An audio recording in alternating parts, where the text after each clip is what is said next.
from stealing tips from waiters. The owner takes the tips. No, don't. To pretending to be a lord. Excuse me. Go on then, you pompous fuck. Excuse me. These are the people whose egos were most hurt by Gordon Ramsay, starting with Joe Nagy, the proud owner of Mill Street Bistro, a man whose ego was far bigger than his tiny town. I was trained and worked for many old school chefs that were Europeans. Just hit it with that wine right there. And always visualized. Joe's core delusion was that he was a self-taught culinary genius, personally trained by old-school Europeans while pioneering a farm-to-fork concept. We really are from farm to fork. That's why our food is the best by far. In reality, he was just a very bad micromanager who served pre-made, microwaved food and couldn't handle the slightest criticism. Food here at the bistro is the freshest, hands down. His belief in his own fantasy was so strong, he would argue with Ramsay over every single point, completely blind to the reality of his failing restaurant. It's dead wrong. That's aged elk. Elk is going to have a bite. It's going to have a chew. It's characteristic of it. It's never going to change.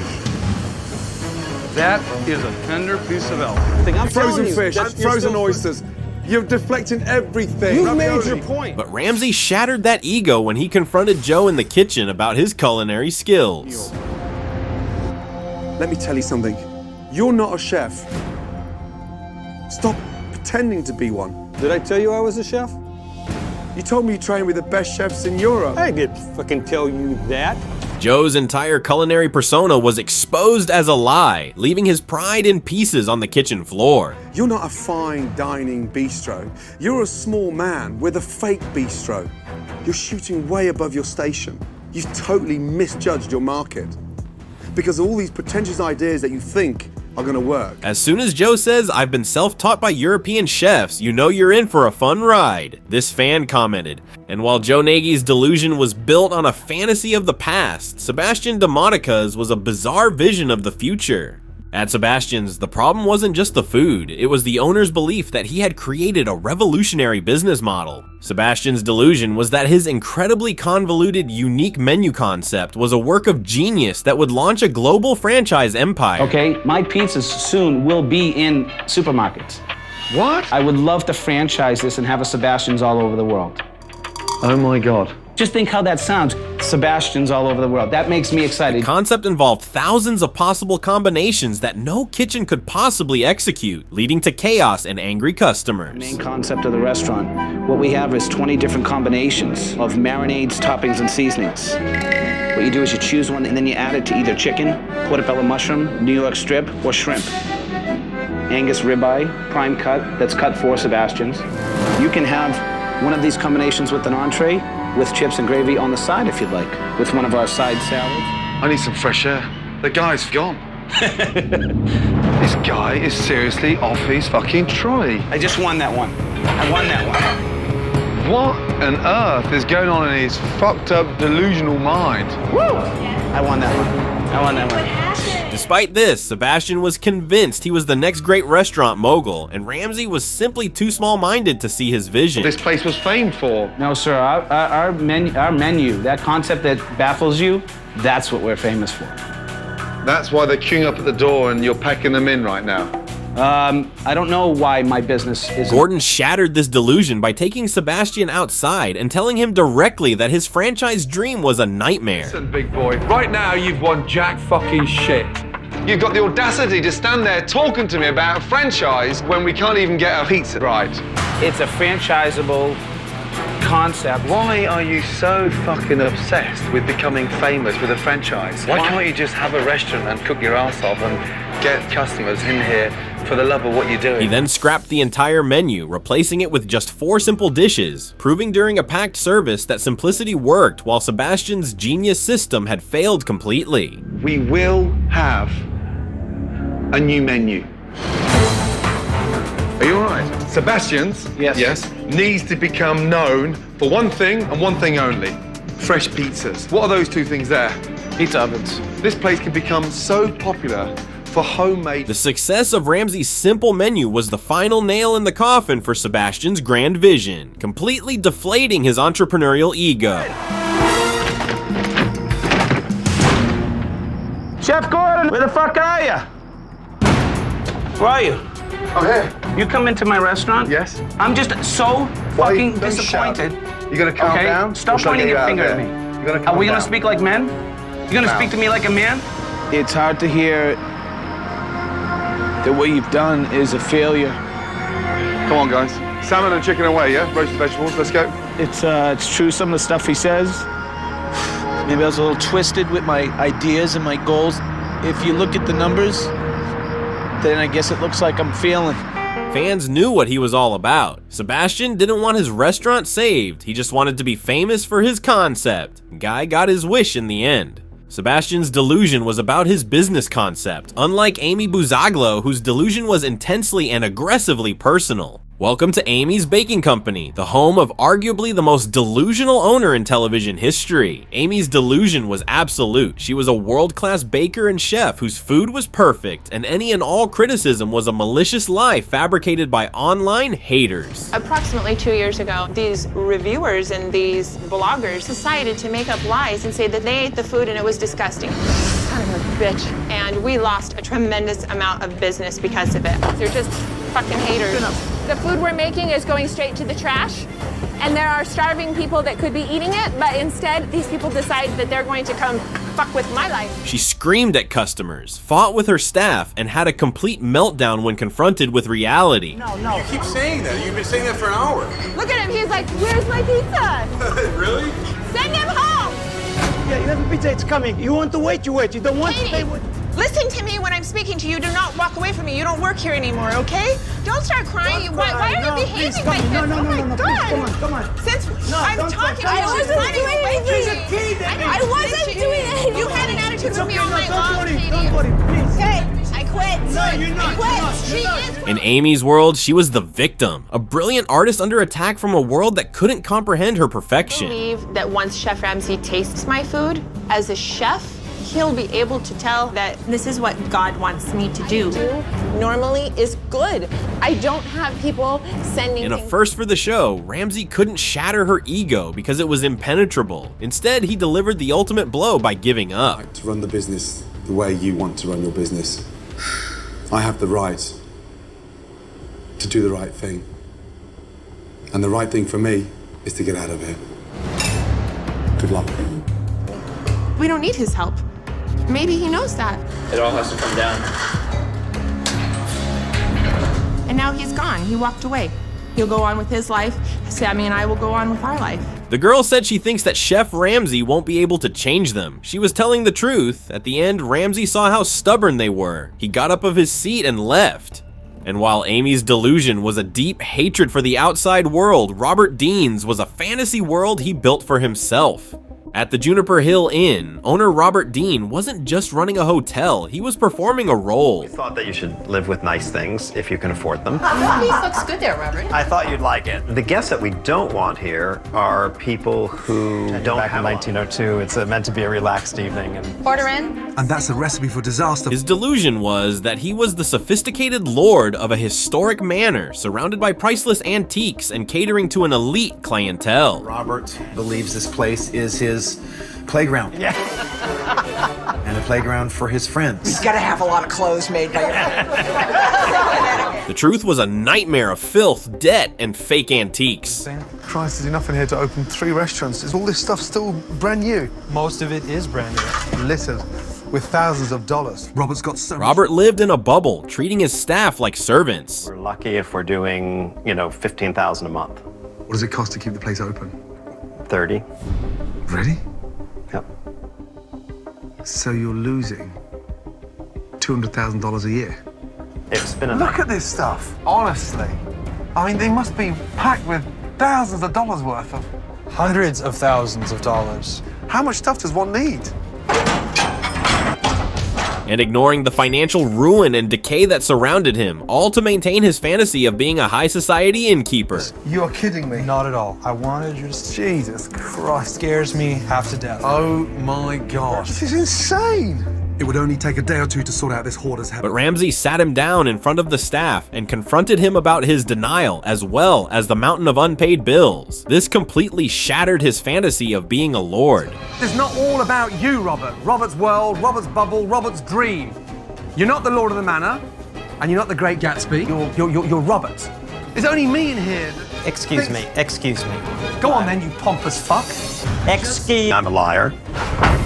I feel as if I'm at the end of my rope. I mean, I'm gonna lose everything. I'm gonna have to start all over again if this doesn't work, and I just don't seem that I can do it anymore.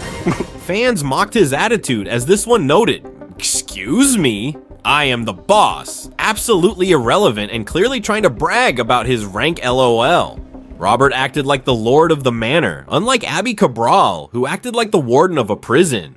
Abby Cabral of Down City was a real tyrant in the dining room. Her deep core delusion was that her 33 years of experience made her an infallible manager whose tyrannical style was not just necessary, but also effective. I've been in business for 33 years, so the decisions I make, I really don't consult Rico about them, I just do them. And this would go perfectly with the pork special. She often berated her staff in front of customers, refused to listen to almost any advice, and created a toxic atmosphere full of fear. Customers that I would fire immediately.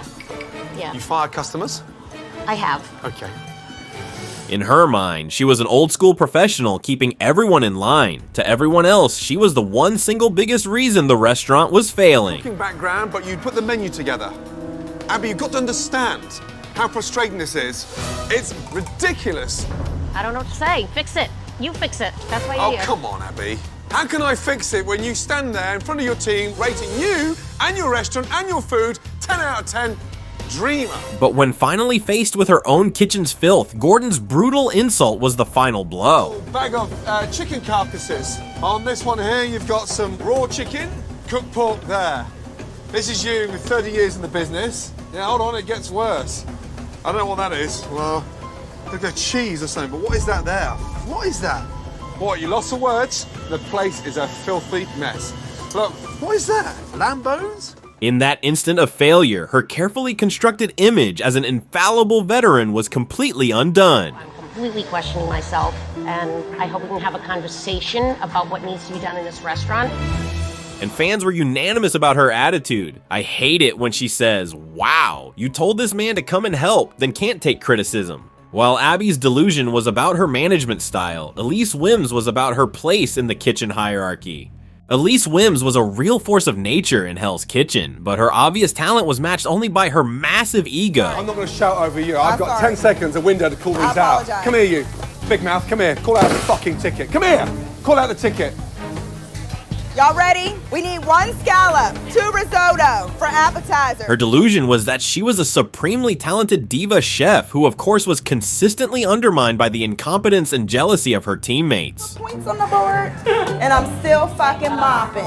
I'm a little upset that I'm here cleaning because I earned my point. That's right, I won. Krupa and Carrie sunk our team. If it wasn't for those two, we would be like out eating. While a beast in challenges, she was a truly toxic presence during service, constantly shifting blame and refusing to accept any real personal responsibility. It's okay, it's okay. Elise, you okay? Mm-hmm. What's wrong? Nothing. What do you mean, nothing? You're standing there crying your eyes out. Talk to me. Nothing, Chef. Really? We're gonna cry because we lost a challenge? Come on. She returned for All-Stars with the exact same attitude, proving her delusion was not just a phase, but a core part of her personality. I don't want to lift that. I'm livid. I'm not gonna sit here and pretend like I'm not mad as hell that we're about to be carrying all this stuff. I got my point. I'm just tired of being punished because the rest of the members on my team make rookie mistakes. Ramsay finally shattered her ego during her elimination in season 9. How many of these have you screwed? Chef, I did not score the first tray. So who scored them then? Tommy did. Now you're blaming Tommy? I'm just saying that I didn't score the first tray. Go over there and fucking tell him then.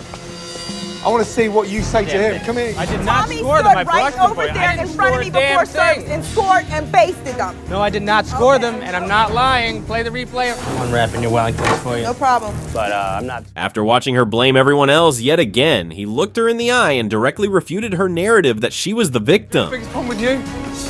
Yourself. Who are you going to blame? Carrie? Krupa? Jamie? Ramsay's final words directly punctured her diva persona, forcing her to confront that her attitude was the real reason for her failure. And fans were so happy that she got finally eliminated. Well, now that Elise is gone, I don't have to slip through every video anymore. Elise's delusion made her a kitchen villain, unlike Joseph Cherniglia, whose delusion was simply heartbreaking. The story of Joseph Cherniglia at Campania is one of the most tragic in the show's history. Overwhelmed by all this massive debt, Joseph's delusion was that he was still a capable chef owner who could overcome it all through passion alone without changing his failing methods. Campania. I didn't go to culinary school. What's this chicken for? We don't have recipes. We don't use measuring cups or spoons because I'm the best. I think I'm a pretty democratic boss. Open your freezer. Get me some pancetta. He was a very good man in an impossible situation, but his inability to see that passion wasn't enough to fix deep financial debt. My purveyor's about $80,000 right now in cold hard cash. I'll get something out to you on Monday. Do better. Some of the purveyors will show up and ask for a check, but I don't know if it's the economy or what. I can't see us going on another year, and that's a really scary thought, and I'm gonna do everything in my power to avoid that. And culinary problems kept him stuck. Gordon called me out on my food. I'm not happy. Italian food is about rusticness, phenomenal ingredients, and something that's relaxed and casual, but in a delicious way. And I just found it, somewhat boring. This is where his $80,000 debt is. In all these ingredients, this fridge is stocked now like a restaurant that would be fully booked for 3-4 weeks in advance, and we haven't got those customers. So why the have we got all this ingredient? Enough to fix deep financial debt. He resisted Ramsay's changes, not out of ego, but because he was drowning and couldn't see the lifeline right in front of him. Business. If you haven't got a clue how to run a business. All right, you know what? Why are we making a public issue with this now? This customer's here, this customer's here. I'd rather have this conversation downstairs. How about that? Are you scared again? Am I scared? Yeah. You're embarrassing me in front of my customers. Gordon shattered this heartbreaking delusion in the most direct way possible, sitting Joseph down with his financial records. How much have you lost? Yeah, I'd say about 120,000. I'm in trouble. How serious is this restaurant for you? It's everything to me. You think you could continue like this for what, 6 more months? About that. Yeah, I think that's pushing it. Your business is about swim down the Hudson. I heard Gordon's point loud and clear. Once the delusion was shattered, Joe's true character as a good man came through. Long time to get something through my thick skull. But when it does happen, I'm steadfast. I was gonna do it, I believed in it, and when I believe in something, do it. Here we go, come on, let's sell these. He didn't just accept Gordon's help, he embraced it, showing incredible respect for the expertise he knew could save his restaurant. In the kitchen, that was pretty cool. He's on top of his game, man. That's why he is where he is. Just keep it flat. I said goodbye. But once I got beyond my pride being hurt, my ego being hurt, and started listening to what he had to say, he was like a true mentor to me. Customers have to come back for the good food. Years after the episode aired, fans still point to Joe's character as a refreshing change. As this fan noted, this guy is one of the first few chefs who was willing to listen and take instructions and do it.